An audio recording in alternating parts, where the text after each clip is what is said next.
Може би здравјето не е се, но без здравјето за сите се ќе биде ништо.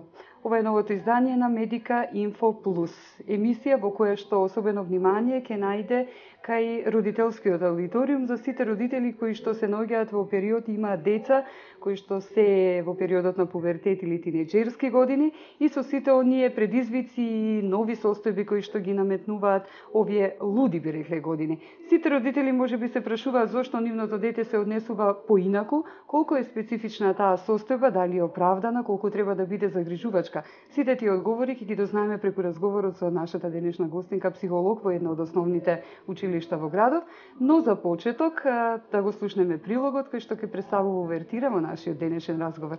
Зошто полудуваат нашите тинеџери? Зошто тинеџерите секогаш удираат контра? Преиспитуваат наметнати ставови, верувања и системи на вредности, ги критикуваат со цел да ги отфрлат, а контрирањето и бунтот се само маневри со кои тоа го постигнуваат. Адолесценцијата, најбурниот период од растењето во кој децата стануваат зрели личности, нималку не е лесен ни за нив, ниту за родителите. Многу мајки и татковци не се сигурни како треба да се однесуваат, губат нерви и не се во состојба рационално да разговараат со својот тинеџер. Всушност, често мислат дека секаков разговор е невозможен, иако психолозите го тврдат спротивното. За да знаете како да му пристапите на детето, првенствено треба да знаете што му се случува. Дали некогаш сте го запрашале зошто тинеџерот секогаш удира контра? Заради што превртуваат со очите кога ќе им поставите едноставно прашање што има ново или како беше во училиште? Се жалат дека им досадувате и сакаат да бидат вашата суштинска спротивност. Адолесценцијата е толку проблематична заради тоа што е период ова во кој што детето се обидува да дојде до својата автентичност. Додека е мало, родителите се единствен пример.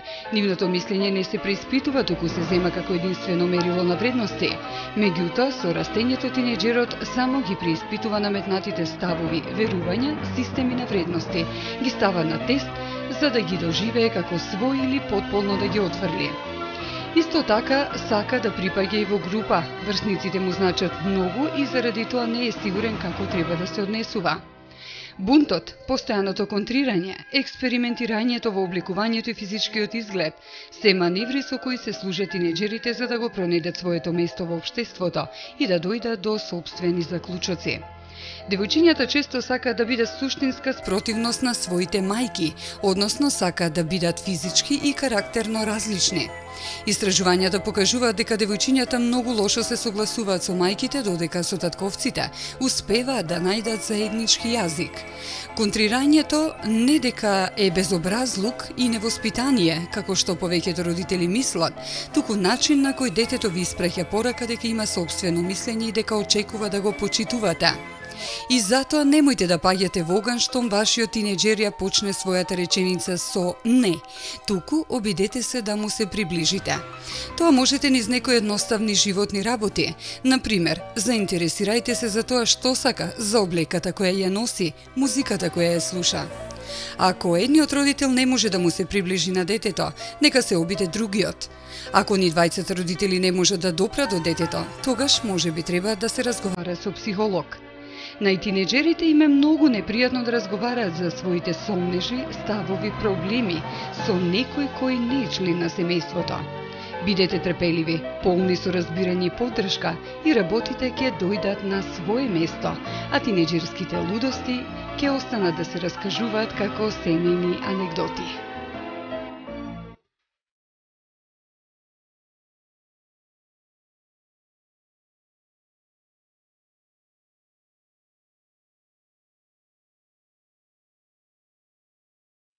Ете така слушнавте за релацијата родители и тинеџери, сите предизвици на тоа интересно време, можеби најубавиот период во животот на детството на нашите деца, секако предизвики за нас како родители да се потврдиме во она кон што се стремиме да го насочиме нашето дете за да го подготвиме за понатамошниот пат во неговиот живот. Меѓутоа, вечното прашање кое што го поставуваме на сите оние негативни конотации, реплики и разбирања кон нашите деца е зошто нашите деца секогаш негодуваат и негираат на сугестиите и на нашето однесување.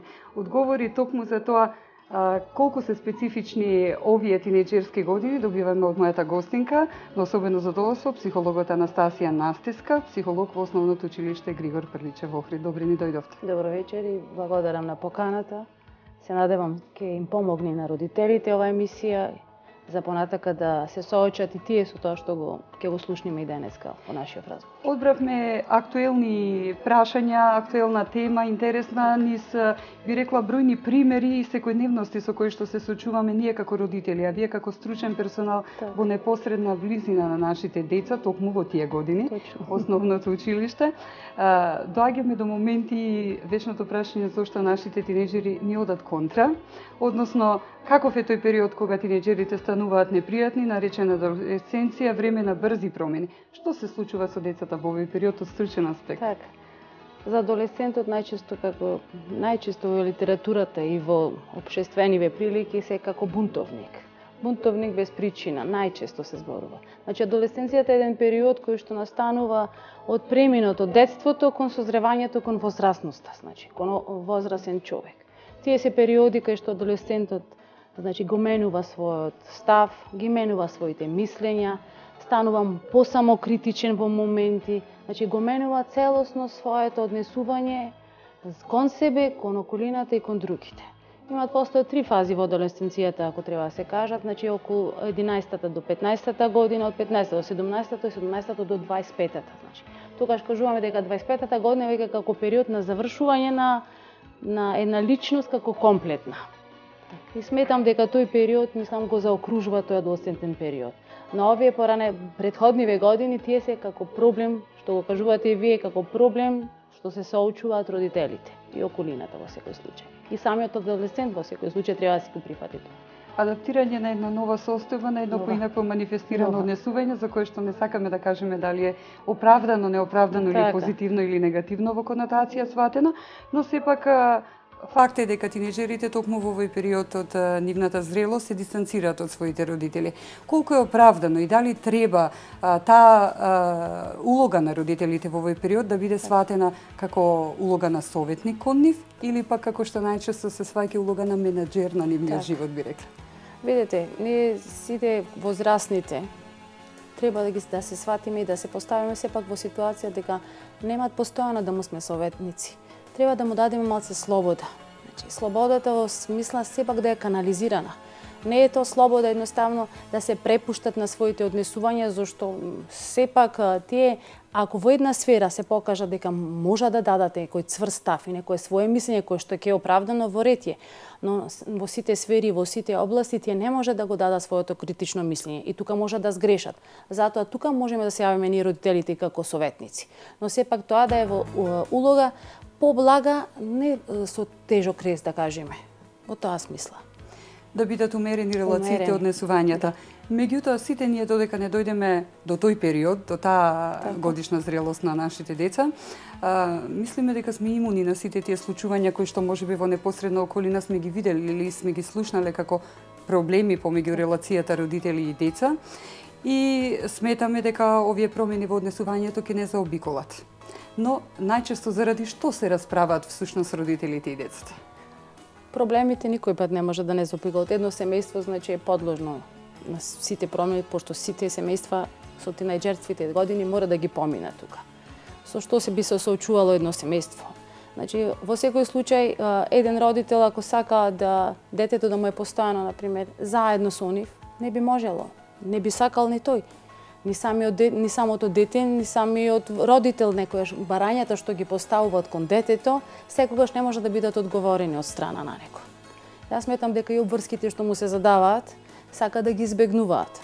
Од тој аспект, значи, повлекувањето, барањето на поголема слобода, тоа најчесто не да ги иритират родителите, во случај сака да ја вршат контролата. Тука мислам доаѓа до судирот.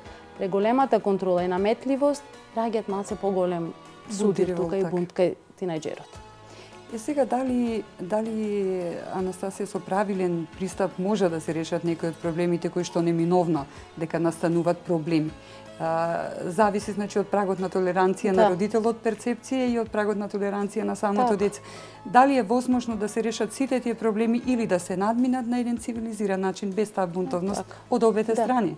Па јас сметам ето вака, кога ќе кажеме еден авторитет, јас сметам дека тој авторитет и најчесто некогаш имаме погрешен пристап кон, да речам, самата фраза авторитет.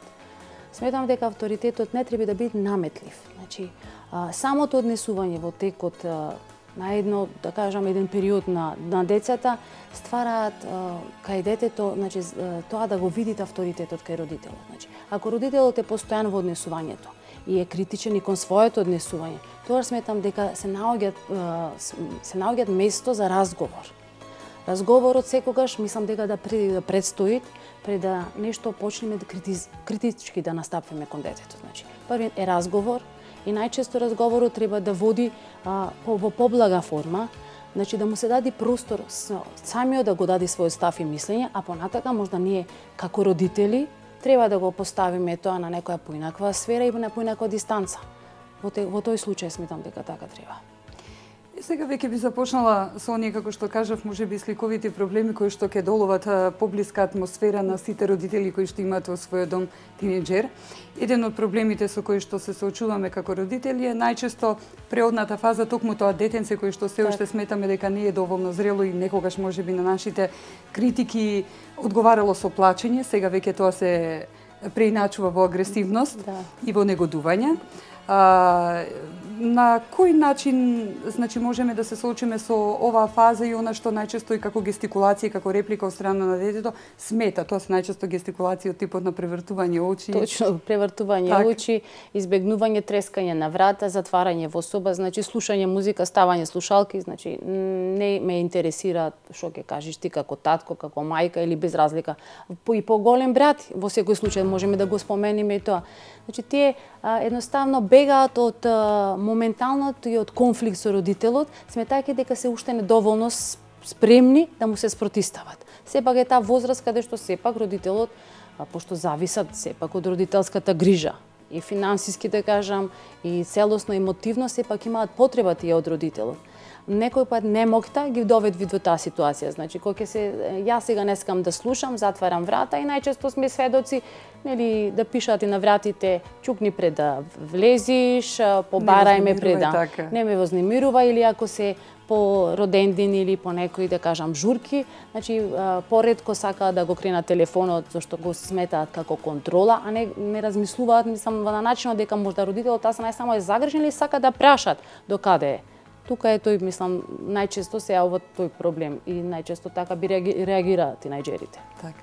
Овие искуства може би се болни за нас како родители, нормални до некоја страна, сватени и вообичаено и од страна на децата гледано, значи, меѓутоа мораат ли децата на некој начин да не отфрлат или дистанцираат од нивната и околина и контрола, како што кажавте, и начин на советување, за можеби токму на тој начин да го пронедат и својот идентитет, ставајќи некоја самосталност со нивниот начин на однесување?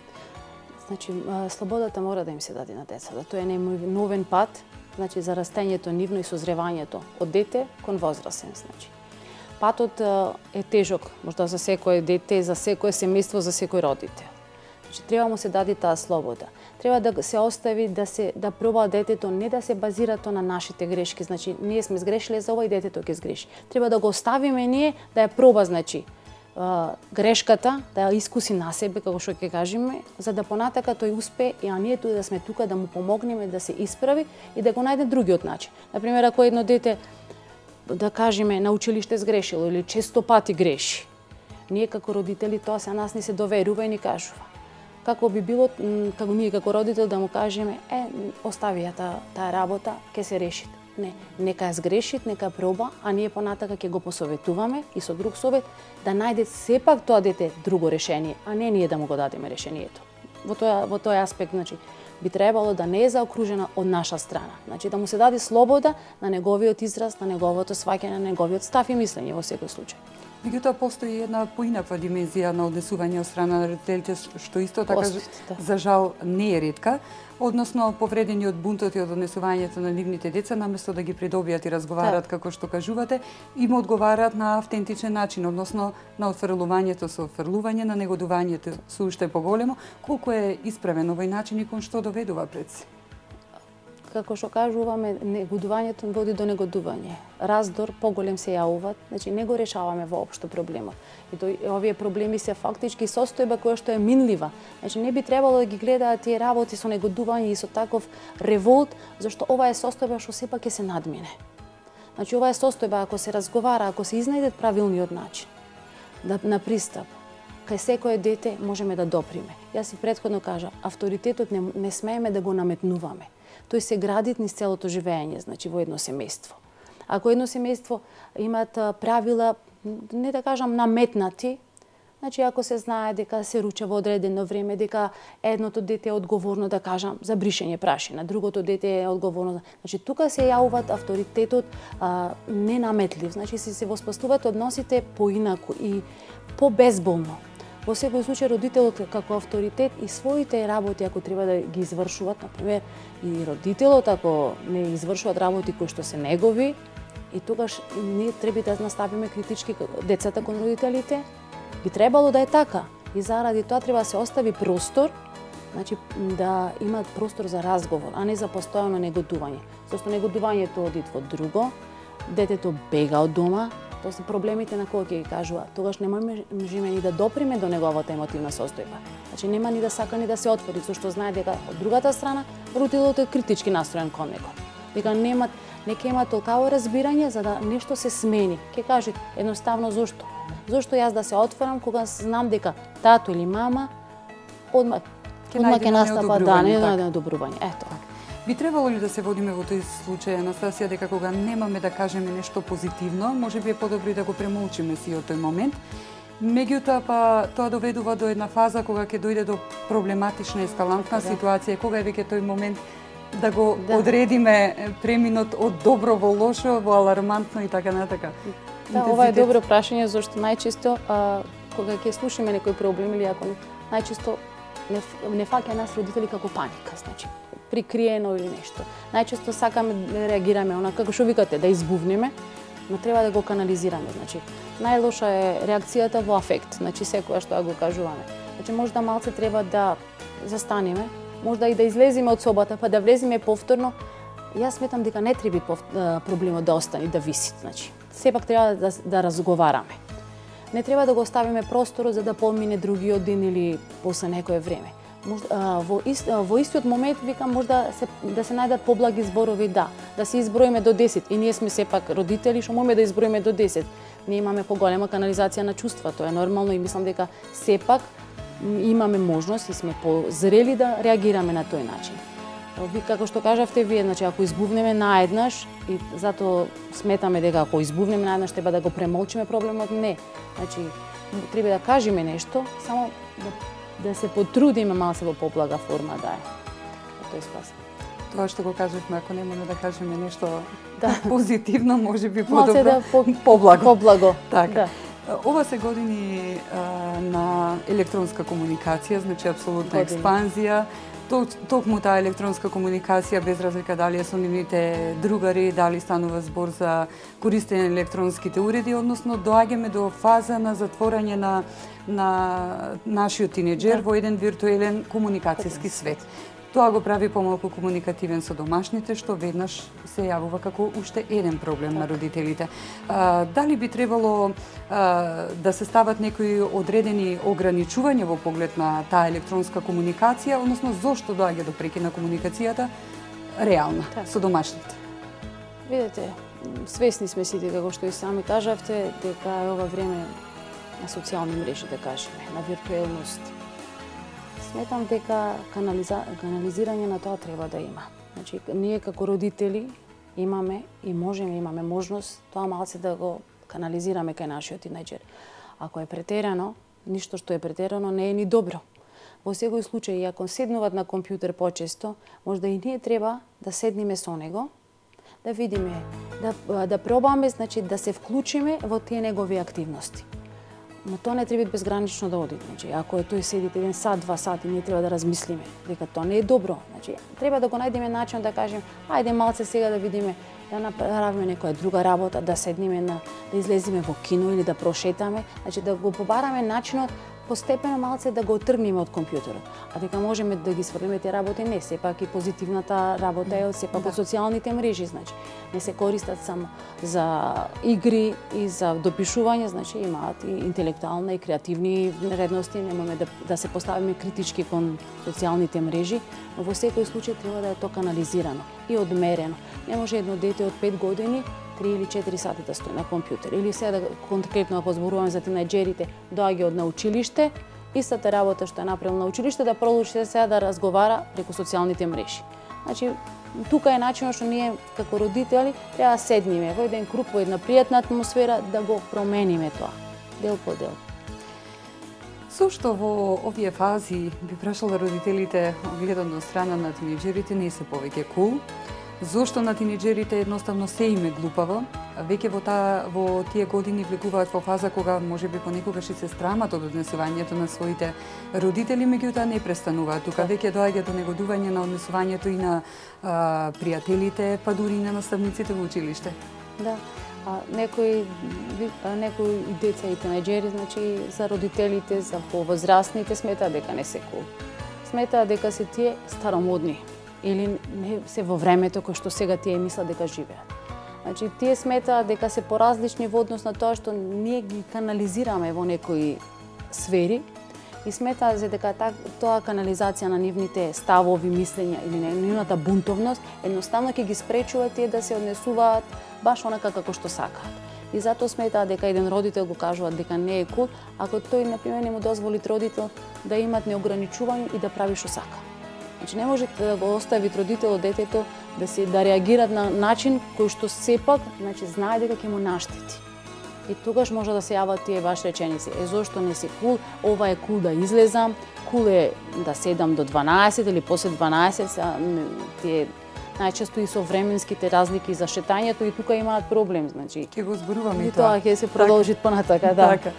Меѓутоа, уште еден од посериозните проблеми кои што има импликации на понатамошното образование, нели сиот тој начин на однесување, дали индивидуално или на самата околина, наметнува нели да успехот на училиште станува можеби и полош токму во овој период, односно незаинтересираноста кон училишните обврски. На кој начин треба пред се родителите, а понатака и наставниците да го уочат овој проблем и да го насочат тинеџерот кој што можеби постигнува послаби резултати? Тинеџерите најчесто и во литературата и сега да губат брзо интереси. Значи, една тема ја сакаат, понатака после 5 минути што така фигуративно да се изразам, тоа не им се допаѓа, понатака повторно се враќаат. А во секој случај и на училиште ние како наставници, стручна служба и ние како родители, значи од аспекти на родител, треба да им дозволиме малце да се покреативни. Значи слободата мора да ми се даде. Намалувањето на успехот, да кажеме, кај не се ова кај секого. Сега да не се поставиме критички дека кон сите тинеџери дека покажуваат послаб успех, мислам, да не сме критични во тој поглед. Значи имаат тинеџери интерес за една работа, други за друга. Ние треба од едната страна да ги најдеме и да ги насочиме. Интересот ако му е повеќе кон некои предмети и кон некои видови на способности, ние да им помогнеме те да излезат на површина. Зашто едната површина со повеќе со некои своји интереси може да раѓа и друга. Полека ние треба да им се приближиме и да им дадеме простор поинаку да реагираат. Во тој смисла. И повторно доаѓа моментот на апсолутно сваќање, толеранција и разбирање за правилна насока без револти. Без револти. Би ги одмориле тука, Анастасија, нашите гледачи, правиме кратка пауза за да оставиме простор на нашите генерални спонзори. Стоматолошкиот центар доктор Батковски, кој што и овој пат подготви прилог во функција на здравствената состојба на нашите заби. Значи, сите практични совети и искуства кои што до вас за да водите грижа за сопственото здравје преку убавата насмевка и безпрекорноста на здравствената состојба на вашите заби, одиме со стоматолошки центар доктор Батковски, а веднаш потоа и палетата од здрава храна, односно производите за здрава храна од Биокосмос продавниците. Останете во продолжение со нас.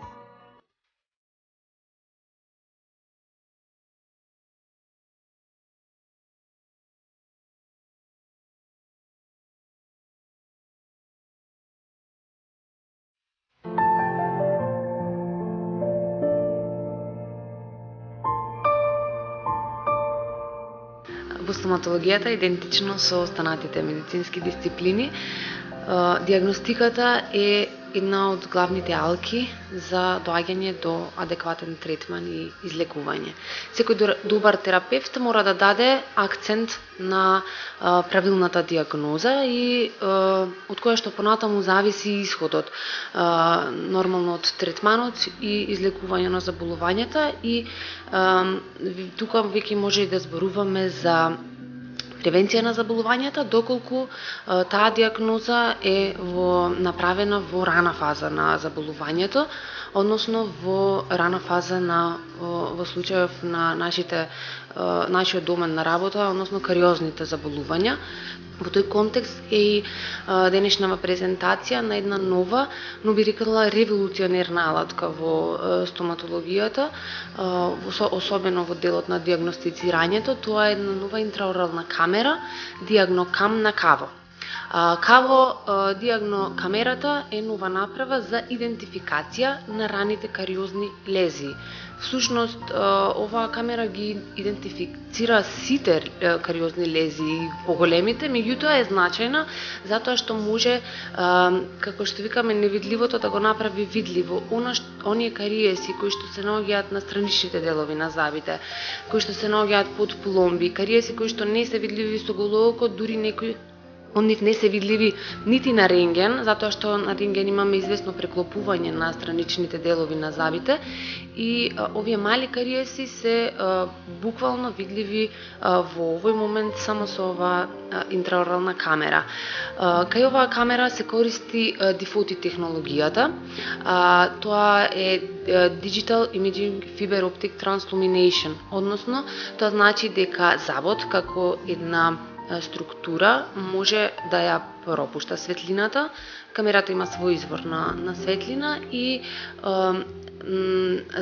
зракот поминува низ зъбот си ја трансмитира светлината, а од другата страна имаме камера која што го слика моментот, односно ја прима таа светлина и прави слика која што понатаму ја пренесува на монитор.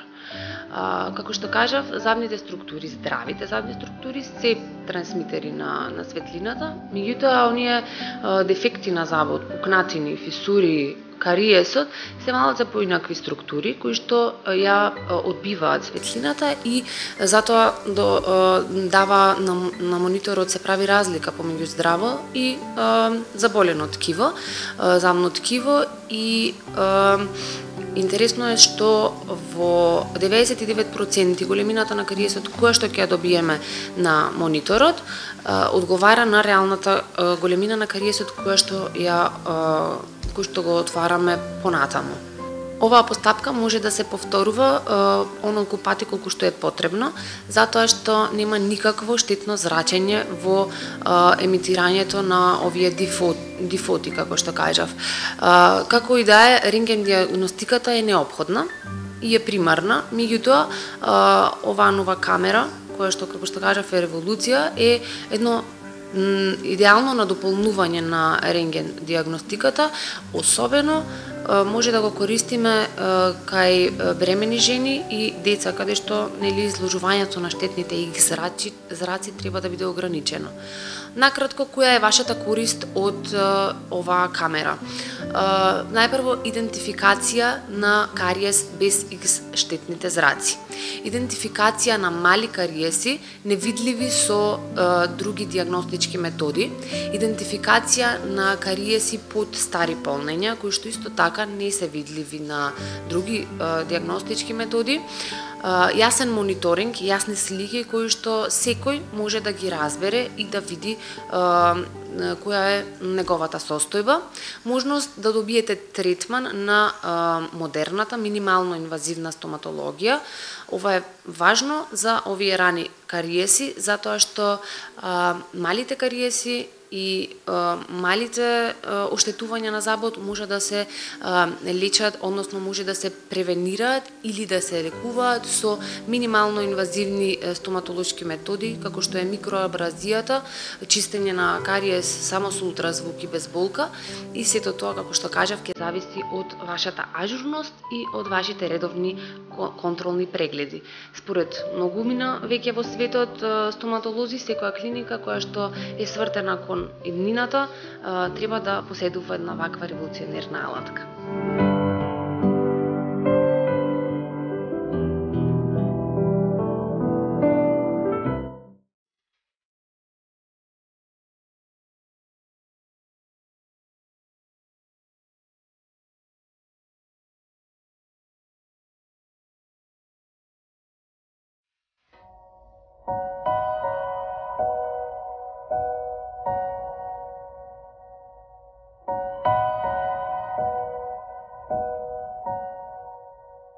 Поздрав до гледачите на ТВМ телевизија, поздрав до гледачите на Инфомедика Плюс емисијата. Ние се јавуваме од светот на здравата храна, од продавницата Биокосмос тука во нашиот град. И во ова издание ќе зборуваме за здравата храна, меѓутоа за супер храната, која што однеодамна можете да ја најдете во продавниците на Биокосмос. Ако минатиот пат Христина не запозна со хранливите вредности на оваа супер храна и за кого е таа погодна, всушност за сите е погодна овој вид на храна. Сега Надица нешто повеќе ќе ни каже за тоа како можеме дома да си ја приготвиме супер храната и што се тука имаат од супер храната во продавницата на Биокосмос. Јас сам да ја посакам и добре дојде во Инфомедика Плюс на Надица. Кажавме зошто да ја конзумираме супер храната, меѓутоа да не се малку гледачите зачудат, станува збор за себиња кои што треба да почекаме да станат тркулци, меѓутоа ајде да ми кажеш малку ти подетално. Па Христина во претходната емисија кажа колку се тие здрави за организмот, за човекот и дека тие се единствена работа која што можеме сами дома да си ја приготвуваме, да ја негуваме, дури ја конзумираме. Така, од семе си гледаме како ни расти, доаѓа до еден стадиум и после можеме да се тие овие семиња се исто така полни со витамини, минерали, ензими кои што организмов ретко ги ензимите се погодни за обработка на храната. Најважни се за обработка на храната. И дозата, тоа што го кажа Христина претходниот пат, дозата е неколку пати поголема од преку другава храна. Да, многу пати поголема, затоа што во најмалиот никулец се замислете да треба да порасне дрво. Тоа целото, се што е во дрво после е во никулецот, значи сите работи се состојат во никулецот за здраво да израсне. Така. Ева сега денеска би сакала да кажам подготовката, начинот на подготовка на овие никулци. Тој представува многу лесен и едноставен начин, може да се земе, само треба да се земе на тегла поголема, затоа што овие никулци кога ги ставите, кога ќе пораснат, растат дури 3 до 4 пати повеќе од колку што изгледа сега самото семе. Так. Тегла, газа за покривање од озгора теглата и ластиче. Сето тоа е, значи секој дома го има и може сам да си го направи. Се потопуваат, секој семе се потопува со вода. Значи да се покрие со вода и тоа треба да стои од 8 до 12 часа во вода. Така, меѓутоа ставам на сонце. Да биде на суво место, да, на суво и на темно место. На собна температура може да се од 18 до 21 степен, тука му е негдека зртење, идеално. Ако е потопло, многу повргу тие самите ртат. Но со брзината на ртењето мора да се внимава и да не добијат муфла, и губат и губат, точно така. Значи 12 часа максимум треба да стојат потопени во вода. Последниот чекор кој што треба да се направи е да се исцеди водата преку газата, значи не се отвора газата. Се цеди преку газата водата и се оставаат во теков на денов треба да се испрскат 3 до 4 пати со вода, само да се исплакнат и да се остават исто на суво и на темно место, за да си растат тие самите по себе. Третиот начин, значи кога ќе помине период, това секојдневно мора да се прави поради тоа што претходно кажав, може да дојде до муфла фаќа од тоа кој е влажно многу. Зависи, значи мора да се идеални условите. Сега секој семе има различен број на денови кој му е потребно, колку му е потребно. И сега и тоа исто зависи од јачината на самото семе. Постојат корката на самото семе, има на пример кај мунгогравот и кај леќата. Тие што имаат потврда кора, треба повеќе време да се пробие, да излезе. Да, тие треба малку термички да се обработат, значи дали на пареа или пак и да се провријат малку 2-3 минути па после да се стават. А крест салатата и руколата тие пак имаат многу мека обвивка и тие не треба ни да се потопуваат, туку само треба да се прскаат 12 часа со вода, колку да се навлажнат. Да. И после истата процедура си е и понатака. Сега исто така имаат некој пченицата за 4 дена може да е готова за конзумирање. Мунгогравот и другите различни кои што ги имаме сорти, му треба од 4 до 12 дена и некои до 14 дена. За половина месец е до некај максимум. Половина, да. Откако ќе се направат ркуците, тие можат слободно да се користат во салати. Значи во секој вид на јадење, можат во супи да се става, значи откако ќе е готово јадењето, не да се варат во нив. Откако ќе е готово, може да се ставаат на сендвичи. Сендвичот добива енергетска бомба со овие никулци. Треба да се внимава за начинот на подготовка, значи ако изгледот му е неубав, ако мириса неубаво, тогаш не се препорачува да се јадат поради тоа што настанал некој кикс во одгледувањето. Да, можат значи секој да ги конзумира, дури доста се здрави за дечината. Возрастните за овој период поради тоа што немаме свежа салата, имаме свежа салата, ма не знаеме колку е здрава за да ја јадеме сега овој период. Можеме слободно замена за салата да се ги правиме овие никулци. И башка ги гледаме дома, нема пестициди, нема хербициди, се согледувани во домашни услови. Никаква термичка обработка нема на нив, што е најздравата салата за овој период. Надица, ти благодарам. Некаде пред да се одјавим, некаде околу 3-14 колку ги имате или повеќе ги имате? Па имаме многу, имаме зелена леќа, имаме јапонска роквица, рукола, имаме цвекло кое што е добро, цвеклото знаеме зашто е добро. Морковот исто така, никулци од морков, никулци од кромит, антибактериски се антибиотик. Да, антибиотик. Исто така потоа имаме супер храна од леќата, не знам дали ја спомнав црвена и кафјава леќа. Кристина ја спомнав. Да, таа има многу зелка има, никулци од зелка, роквица, има многу кои што може слободно гледачите да дојдат да не посетат и да му објасниме подетално што е. Ќе си добијат и упатства и како треба и што треба да одгледуваат, потоа да си ја конзумираат. Точно така. И тие помагаат и за многу работи, како што и помагаат и другите, некои посебно се за холестерол. Па кој каква потреба има, ќе си дојде, ќе го информирате, ова е најдобро за вас. Точно така. Надица, ти благодарам уште еднаш. Благодарам вас. Почитувани гледачи, овде ќе се одјавиме од светот на здравата храна од Биокосмос и се гледаме во наредната прилика повторно со некои нови интересни производи и пред се здрави за вас производи.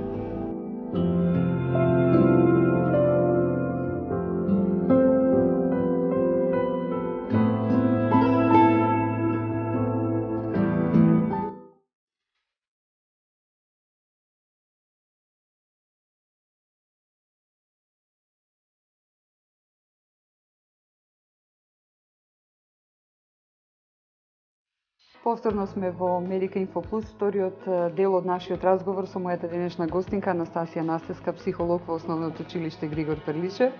Анастасија, дадовте дел и осврт како одговор на нашите прашања кои што најчесто од родителски аспект гледано ви остручен одговарано зошто постојано мислиме дека нашите тинејџери ни удираат контра и какви се оние ситуации и моменти кога велиме дека тинејџерите стануваат неподносливи и непријатни, да го разбиеме можеби дел од тоа табу што како родители дали од момент на бес го мислиме или изненадено, затоа што сите мислиме, како што кажавме низ нашиот разговор, додека не дојде тој момент на зрелост од нашите деца и возраст од нашите деца, сметаме дека тоа е нешто што се случува само кај останатите, а ние ќе бидеме имуни и заобиколени од сето тоа.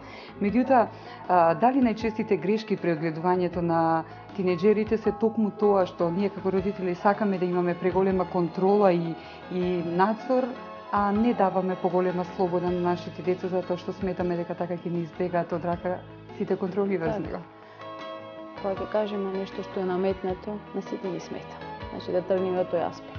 Контролата е добра во ограниченост. Слободата е потребна. Значи немојме да ја избегнеме слободата што го наметнува периодот на созревање на еден тинеџер, на едно дете. Значи контролата е која вршиме со поголем притисок. И ако сакаме да го контролираме во сите сфери и фази, значи тука ќе најдеме едноставно надзид. Ако постојано ние негодуваме, а постојано му се наметнуваме како контрола, супервајзори, или постојано значи да го нагледуваме и со недоверба да гледаме, тогаш и самото дете ќе се почувствува како би функционирал тој понатака. И ние како возрастни исто некој да не надгледува и постојано, ако сме возрастни, значи не би можеле да го издржиме тој притисок. Слободата е добра, но сепак и претходно по низ разговорот во претходниот дел кажавме дека слободата е добра, но сепак до некоја мерка, значи. Треба да сме свесни дека тинеџерот не е доволно зрел да донесува одлуки за одредени мислења или за одредени постапки. Не може да донесе одлука за сега што би бил понатака. Значи тој ќе биде едноставно размислување, што би сакал да учи, што би сакал да стане. Ние сме тука како родители, значи да го изслушаме и понатака да му помогнеме во тој избор. Најчесто се јавува таков проблем и најчесто тинеџерите и кажуваат например за училиште, да кажеме ова 9-то оделение возраста, да ја кажеме 13-14 годишна возраст. Што понатака? Значи дали тинеџерот свесен дека кој би го избрал понатаму свое, да речам, занимање или едноставно средно насочување на училиште.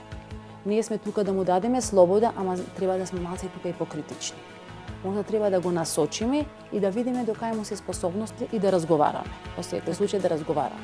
Токму тој начин на медијација и преговарање може би најбитниот сегмент, односно суптилно, не би рекле наметнување, туку сугестија, како што кажавте, на нашето мислење за давање на правилна насока на детето кој што доправа ќе се формира како личност. И сега кажавме кога зборувавме за намалувањето на успехот на училиште, односно губењето на интерес за училишните обврски, меѓутоа тука станува збори за оние слободни активности, односно зошто тинеџерите брзо губат интерес за нешто што може би до пред извесен период представувало нивна апсолутна пасија, кога станува збор за одредени спортски активности или таленти, негување на некои хобија кои што биле интересни, а сега веќе не постои интерес за тоа. Толку лесно ли се откажуваат? Се откажуваат, но во моментите ако малце пристапиме кон нив со разговор, сега мислам дека се враќаат на тоа. Еден момент тука мислам дека сметам дека е битен што ако групата на негови врсници или друштвото што се дружи, ако не годуват кон одредена врстна активност или кон некоја, да речеме, спортска активност или кон некое свое размислување или сакање некој предмет да постигне поголем, ако врсниците околу него и тие што се дружат не годуваат и најчесто например кога кажат сега ти ќе учиш за ова, ти ќе одиш на ова, кај него се јавува повлекување, не дека тој ќе нема страст, но некако ќе се срами дека да е дел од нешто друго, а не припаѓа во таа група. Тука малце мислам дека се јавуваат проблемот кај тинеџерите. Например, ако некој сака да кажам биологија, конкретно да кажам, и одет на надпревари, сега го кажа, шо бараш сега на биологија? Се јавува така, често така разговараат. Сега ќе станеш бубалица, сега не можеш да излезиш, нема да дојдеш на журка, не можеш. И почнуваат тогаш да размислуваат, сега готово, не одам јас, не размислувам повеќе за тоа и се откажуваат. Не е откажувањето тоа целосно, значи, да кажам, подсвеста си работи за таа работа, али во животот нивен сега реален, тоа го сметаат дека не е, како што рековме, не доволно кул за нив сега во тој сегмент. Не како претходно што кажуваа, ние како родители не сме доволно кул на станици, сега тие нема да се како деца и врсници доволно кул во една средина кај што би сакале да се заедно. Факт е дека ова е период, Анастасија, на момент на барање на сопствениот авторитет на самото дете, сопствената личност, откривање, значи, на своите афинитети и насоки, индивидуално и собствено, без насока од други, затоа што сето што е пренагласено како сугестија е погрешно протолкувано, можеби во одредена мера од страна на тинеџерот. Меѓутоа, покрај тој психолошки трансфер на детето, доаѓа до желба и за промена на физичкиот изглед, затоа што тоа најчесто почнува токму со драстична промена на изгледот. Како ние како родители треба да реагираме во тие моменти кога ете ќе се појави нашиот тинеџер со желба за ставање пирсинг, за тетоважи, боење на коса и шишање на сите тие пропратни естетски моменти? Можда и како што кажавме, можда моментално шокантно делува за сите. Пирсинг, кога се кажат, мислам би требало да се разговарат во секој случај. Возраста е моментално, да кажам, таа 13-14 премногу мало. Али, например, после таа 15-16 промена на фризура, боењето, се јавуваат такви, со разговор можда и може да се допред. Значи, мислам дека тука треба да малце разговор да имат, во смисла не дека му се наметнуваме дека нема тоа да го направи, туку во смисла дека е малце прерано и можда нема да му одговара, да го најдеме поблагиот начин, дека тој да го одложиме сепак тоа. Зашто дете кое што ќе сака да се ишиша, ние низ разговор можда ќе помогнеме во поблага мерка и во сугестија и со некоја консултација, можда и со разговор со некои врсници, ќе викнеме во друштвото да кажат ево види го другарчето твое не е вака, можда ќе успееме до некој момент. Но ако премногу, значи се една желба има, можда треба да му дозволиме до одредена мерка. Да речеме се, немаме да правиме драстична промена на боење на коса, например жолта или лилјакова, значи сепак има фази каде што ние како родители можеме да ги канализираме. Пирсингот е сепак можеме да му објасниме дека понатака ќе имат проблеми од медицински аспект, да кажеме, или нешто, значи да го малце тоа ублажиме и да размисли. И да размисли дали е тоа понатака е добро за него или не е добро. Треба да му дадеме простор самиот сепак да се постави критични кон таа работа. И сега би сакала да зборуваме точно за излегувањето до доцна, тоа е можеби најголемата желба. Факт е дека тинеџерите редовно ги ставаат на тестирање границите на своите родители, меѓутоа каде треба да биде таа граница? Колку да биде флексибилна? Колку да биде флексибилна? Секој родител неко пристапуваат кон ова прашање. Мислам, тешко е да се одговори и да се кажат ние како родители границата. Секое време е различно за родителот и секое време си носи свој ризик. Јас и до 10 да му се кажат и до 11, значи во периодот ако немаме доверба ние во тоа дете, џабе да му кажеме и до 9 да дојде ако довербата не е веќе воспоставена. И до 9 часот може да се случат разни работи ако ние не му веруваме на собственото дете. Тие се трудат, мислам, и децата сами да манипулираат и најчесто се служат со такви. Например, мојот другар останува, родителите го пуштаат до 12, зашто вие мене не ме пуштате до 12, немам со кого да си дојдам, сакам да се вратам со друштвото. Сите се така најчесто настапуваат. Јас мислам дека таа дилема сепак треба да се разреши и да речем тој временски интервал родителот со детето си најде заедно во семејството, значи. Нека си разговараат, значи дали во тој период е доволно, например, од 9, 10, 11. Најпристојното време е тоа. Знам, после 12 и законски е тоа пропишано со малолетните дека не е дозволиво. Исто така честа фаза низ која што минуваме како родители е најчесто да не ни се допаѓаат другарите, би рекле, на нашето дете. Даваме можеби на одредени моменти, одредени констатации, забелешки со конкретни примери зошто го мислиме тоа.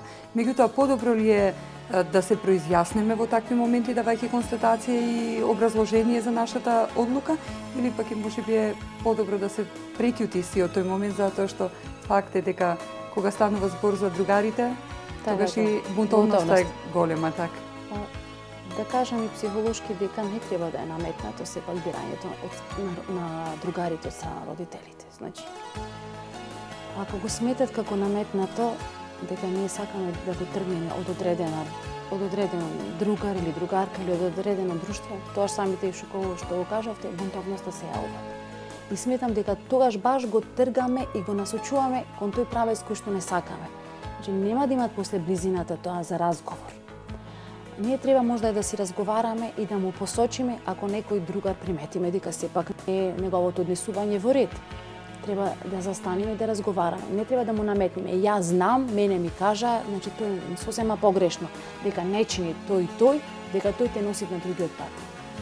И нашето дете е личност од другата страна. Значи со своји сваќања, со своји мислења и значи со свој критичен осврт кон тој што се дружи. Значи се сигурно некои работи на него му се допаднале, а можда и некој не му се допаднале, али треба да му се остави простор да тој и тие работи малце ги сватит и можда ќе си се трнит од одредена личност кој што не би требало да се дружи. Так. Не можеме да се поставиме сега критични дека едното дете скрос не чини, дека нашето е супер. Тоа е малце тука се најавуваме како родители во погрешен став и погрешна насока. Ако му го наметнеме тоа, ние го отфрламе фактички и го поништиме и мислењето критично на нашето дете. Нема ќе испадне дека тоа не знае и не може да одбери и не е поставено критички. Направило погрешен избор, така. Точно тоа е директно напред. Так. Ова е период во кој што би требало да почне да се разговара околу сексуалноста со нашите деца. Кога е адекватното време и на кој начин би требало да зборуваме токму за сексуалноста со тинеџерите? Треба да се разговара порано и како што беше са, да не се навеќам со тој пак збор како претходно. Сексуалноста знаеме дека е присутна веќе од по границата, дека е спуштена. Значи, разговорот е постојано, треба да е присутен. Ние знаеме дека и по телевизиите, медиумите, значи, не можеме да ги канализираме да гледаат тие емисии со сексуалноста или да гледаат. Ние не сме присутни во секој момент. Она што го кажавме и претходно, не знаеме дали на компјутер, по интернет и сите тие работи, тие се достапни му се тие содржини. Добро е да се разговара. Да се разговараат во смисла, значи, да му се даде простор на самото дете да даде и своје мислење. Со тоа што ќе го даде мислењето, тој ќе биде понатаму и отворен. Најчесто ние велиме дека девојчињата сме заштитнички настроени кон девојчињата од таа страна на сексуалноста, уплашени како родители се, најчесто се од родители за девојчињата. Ама тоа не е исто и за девојчињата и за машките деца, значи. Сите се подложни на тоа. Значи, разговорот треба веќе да тече, веќе 12-та година, веќе мора да се разговара за тоа. Зашто веќе и претходно како пубертетот и менструациите и се тие работи, значи, развитокот на, да кажам, на девојчето како веќе женска личност е веќе нормален тек. Само што начинот треба да му се кажат од повеќе аспекти, да се разговара и да се даде од другата страна детето да, значи, да е слободно, да утре праша ако нешто, а не да се срами. Да не биде како табу во едно семејство. Би отишле сега во едни други проблеми кои што може да се јават во вид на агресивни испади, дури и самоповредување, бегање од училиште, пушење, па пиење и така натака сите тие нуспојави.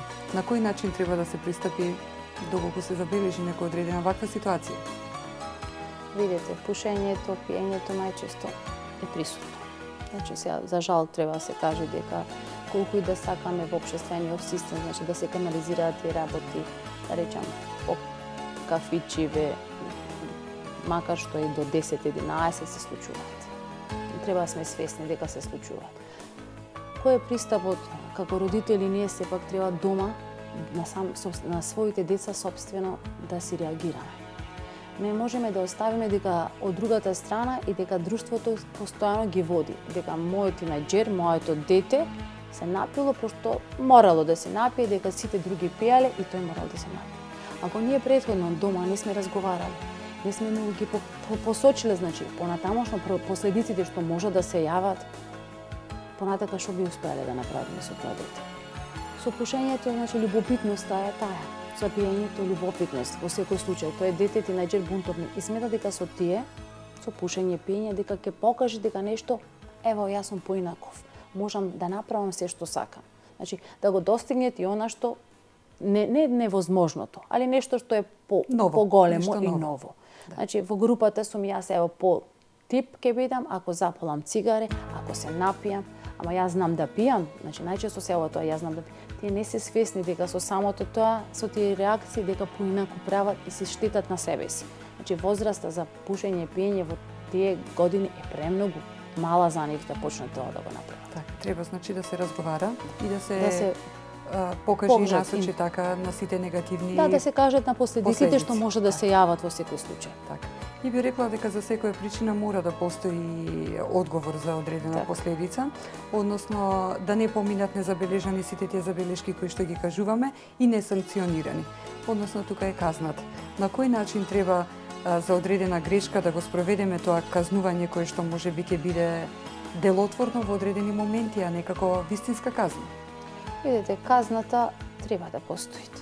Значи, јас сметам дека казнувањето во смисла се не е физичка. Со разговор, значи емотивната разрушување тај психичката состојба на детето мислам уште поголема казна. Со тоа што на пример ќе го казниме тој аспект на пример дека денеска дека нема да излегува. Треба да го најдеме по благиот начин, поблаг начин во смисла не сега ќе го заклучиме во соба, не постои сега така. Во смисла дека денеска немат ова да го сработиш, немат ова да одиш, ова да направиш, размисли за твојата поставка, дојди, кажи. Значи, разговорот сепак е како казна, можеш на 3 годишно, 5 годишно, на 12-13 годишно, казната делува во смисла на некои работи што ги сака, да му ги малце ускратиш. Сметам да имаат едно ограничување, не со рез, значи кажам физички рез, кога ќе кажат пресекам сега и еден месец немат излегување. Значи во ред е. Нема да излегува, да се дружи со некој, али не можеш да го исканализираш цело време и да му видиш надзор на тоа дете. Треба да го пуштиш сепак на училиште. Ако се држиме до тоа, ќе биде многу погрешно. Так, воопшто да не излегува така. Меѓутоа, кога доаѓаат некои родители до тие конфликтни ситуации, најчесто е тој диалог го користат со стереотипот во моето време се случуваше така и така или јас не смев да го правам тоа и тоа. Колку е исправно тоа поистоветување со самиот себе си и некое минато време кое што носело нови морални вредности, барало нови начини, поинакви начини на однесување од овие сега велиме посовремените? Да, можда треба да се раскажува, можда би требало, али во смисла не да се наметни како стереотип. Би требало, например, ако сакаме веќе малце да му посочиме, можеме да раскажеме некоја случка од нашето минато, од нашето детство, али да не ги употребуваме, значи, јас направив така, јас ова го направив. Треба да ги избегнеме, значи, да внимаваме, значи, во зборовите... Компарирањето да не постои така. Да ги разбираме и да ги разбиеме тие разграничувања што постојат. Ако на детето му се наметнеме ние постојано, јас во моето време бев многу слушав родителите, не излегував, не пушев, не пушев. Детето ќе каже, добро, во твоето време, значи, едноставно тоа било и завршило. Ако посочиме, да кажеме дека денеска, например, со пушењето може да се имаш последици, било дробни, здравствени, значи, од тој аспект, да му го приближиме ние проблемот, поинаку би го гледал. Така. Му приближуваме на реална временска дистанца. Не као минато време. Нормално ли е, Анастасија, дека тинеџерите се чувствуваат поинтензивно, односно она што за нас како родители не изгледа банално, можеби во одредени моменти и небитно, за нив представува вистинска драма. Тука веќе настапува тој конфликтот на несваќања и на неразбирање. Па верувате дека ево самите знаеме кога кажеме хормоните му работат, најчесто така викаме за тинеџерот, хормоните му работат. Значи промената на целосното, значи како состојба, став, мислење, значи кај нив ја раѓа таа бунтовност. И значи сметам дека со тоа и тој ги менува сите своји ставови и она што е за нас можда не е интересно, за нив е премногу интересно. Зато треба да се доближиме и најчесто, значи секогаш треба да се најде време нашиот тинеџер, нашето дете да биде до нас. Во разговор, во близина, во таа дистанца, да кажам. Значи, емотивната, психичката дистанца да не е голема со родителот. Значи, што поблиску и повеќе се разговара, ќе ги најдеме можда ние и самите проблеми или да кажеме и позитивни работи. Не можеме да се поставиме само дека ние негативни работи има тинеџерот, значи и позитивните работи можеме да ги слушаме и да научиме нешто од нив. Во секој случај, зашто како родители ние не можеме да ги пратиме сите работи што се случуваат кај нив, околу нив и со нив. Значи, како родители ние треба да го најдеме начинот и можда и да научиме некои работи од нив. Да му го оставиме простор, например, како тинеџер, како дете. Што би мислел ти да направиш за ова работа? Јас што имам, например, на предпријатието, да речеме, што работам. Јас, например, најчесто би сакам да слушнам и мислење, и од учениците. како би постапиле, ево еден ученик, ако погрешно постапува на школа, ако се навредува друг наставник, што би требало да се превземе? Тогаш ќе го слушаме нивното мислење. Можда нивното поконструктивно од ова од моето, во секој случај. Меѓутоа, вклучувајќи ги можеби во реалните ситуации и проблеми, би рекле, се чувствуваат корисни и веќе почнуваат да размислуваат од една друга дистанција и dimenzија. Ми текна уште еден стереотип со кој што најчесто и се трудиме да ги минимализираме проблемите, односно еден ден ти ќе сватиш пример дека ова и ова е смешно и тоа е исто така момент кој што наместо да го смири проблемот го иритира уште повеќе. Затоа можеби попрактично е, како што кажавте, да ги сослушаме и да покажеме разбирање, отколку да донесуваме заклучоци со компарација со самите себе си. Така е. И тоа е реплика која што често пати употребуваме. Често ја користиме. Ке сватиш, ке видиш, тоа ке сватиш, ке видиш, ке осетиш, тие баш повторно е идно време. Претходно зборувавме за минатото, сега за идното, да. Колку поблиску се доближуваме до нашиот тинејџер, до нашето дете, толку овие стереотипи ќе ги отфрлиме ние. Можда ние само ќе кажеме да самото дете да каже што би постапил тој во таква ситуација, да му дадеме простор, тој да раководи ситуацијата или некоја состојба. Сепак со наш надзор. Јас кажувам, значи не е спремно и не е зрело во сите сфери аспекти да кажуваат нашиот дете тинејџер. Ама ние сме тука да му помогнеме во секој случај и да сгреши на негов начин, не на нашиот начин. Некојаш како ќе речеме да се учи детето на нашите грешки, тоа е сосема погрешно. Детето нека учи на неговите грешки. Собствено искуство. А сепак ние да го сме тука да го подкрепиме. И на крајот на краиштата би требало да се ставиме во позиција на нашите тинејџери и да сватиме дека некогаш и ние сме биле тинејџери и тој момент поминал. Точно.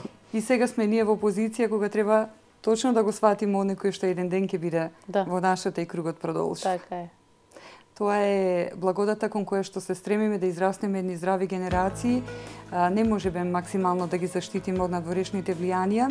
Можеби понекогаш е подобро да се челичат, како што кажавте, ни сопственото искуство и на својот грб, чувствувајќи ги сите оние појави кои што како современото време, така и ова општество ги нуди како момент на созревање, а не како момент на казнување и на хендикепирање. Не можеме да бидеме и ние како возрастни заштитени, па ни нашите деца. Па по патот кај што тие одат и ние сме оделе, значи најчесто е таа реченица ја употребувам и на училиште, значи по патот кој што сега тие чекорат, ние сме претходно чекореле. Само што со различни варијанти, различни побудувања и различни ставови. Секогаш постојат некои патишта. Па затоа викам, тоа е тоа. Да го одбереме вистинскиот, да покажеме разбирање за нашите деца. Чекорењето напред е чекорење, значи за секого од еден аспект, можда со примеси од нашата средина, од нашето пошироко семејство, од пошироката средина, но сепак е пат што е за секого единствен. Меѓутоа секогаш чекорот повеќе пред нас како родители за нашата иднина се нашите деца. Во тој момент се веќе пред нас. Так. Благодарам на вниманието и на вашиот удел во Медика Инфо Плюс. Имавме навистина продуктивен разговор преку овие практични, би рекла, прашања кои што се надевам дека секој родител си ги поставува токму во оваа фаза кога има во своето семејство тинејџер, значи да не се свати дека ова е момент на некој вистина фрапантен проблем, туку е на нормална милива фаза, состојба, која што за момент ќе помине и веднаш потоа ќе ни биде можеби жал за времето што поминало толку брзо. Така, благодарам. Благодарам и до вас, драги мои, што бевте дел од денешната Медика Инфо Плюс, во која што гостинка ни беше психологот Анастасија Настеска, психолог во Основното училиште Григор Перличев во Охрид. Зборувавме за фазата на адолесценција на нашите деца и сите тие појави кои што ги носи оваа состојба самата со себе. И на самиот крај останува, доколку се задоволивме со дел од одговорите преку стручното образложение на нашата гостинка психолог, дека на крајот на краиштата тие се само нашите деца на кои што секогаш ќе им недостасува нашето внимание, секогаш ќе им недостасува нашиот совет и подкрепа, затоа да бидеме бекграунд за нашите деца, негувајќи нивната психичка состојба за по еден моментот на иднината кон кој што ги стремиме и ги подготвуваме нашите деца да израснат во една нормална, здрава, сериозна и стабилна личност на која што ќе се радуваме и ќе се гордееме. Благодарам за вниманието и имајте пријатна вечер.